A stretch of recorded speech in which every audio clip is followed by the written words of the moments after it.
Comment vous analysez aujourd'hui la situation la situation politique dans votre pays aujourd'hui? Le président de la République a décidé de démettre le Premier ministre sans passer par le Conseil d'État et sans justifier au niveau du Conseil d'État l'existence d'un dysfonctionnement des institutions démocratiques qui justifierait la démission du gouvernement. C'est pour ça que nous avons considéré cette décision parfaitement illégale, anticonstitutionnelle, et on a demandé donc au juge constitutionnel, au tribunal, de se prononcer. J'espère qu'ils se prononceront dans les prochains jours, les prochaines heures, vu l'urgence de la situation. Est-ce que vous entendez les arguments du président de la République?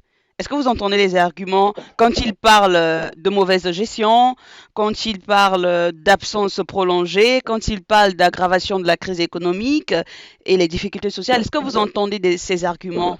C'est une narrative rhétorique de l'opposition. C'est pas son rôle. Hein, c'est pas son rôle de venir avec ces arguments-là. Au moins, il que présente les faits. Alors que je voyage.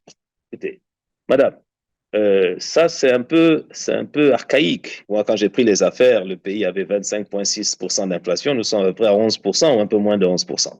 Bon, je suis un des rares pays africains euh, où nous payons 14 salaires par an aux fonctionnaires. Hein? Donc, ils ont un salaire de plus pendant les vacances, ils ont un salaire de plus à Noël. Bon. Et les salaires sont payés. Bon. Je suis un pays, comme je vous dis, qui, de par les indicateurs économiques, est passé de PMA à revenu intermédiaire. Alors, je ne sais pas où sont les problèmes. Les plaintes que vous avez déposées auprès de la Cour constitutionnelle n'alimenteraient pas des tensions dans votre pays? Est-ce que vous n'êtes pas en train de créer une crise dans votre pays aujourd'hui? Dans notre pays, on est Premier ministre élu, donc j'ai une base de légitimité populaire, n'est-ce pas? La Constitution est de tel ordre que ce monsieur, le président de la République, a violé la Constitution.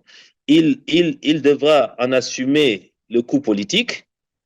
À moi, vu mes responsabilités, vu l'attente de la population, ne pas faire en sorte que cette affaire puisse faire payer encore plus le prix aux gens qui ne souhaitent que le développement, le bien-être, la sécurité, la santé, l'éducation. Merci d'avoir répondu à nos Merci. questions. Merci.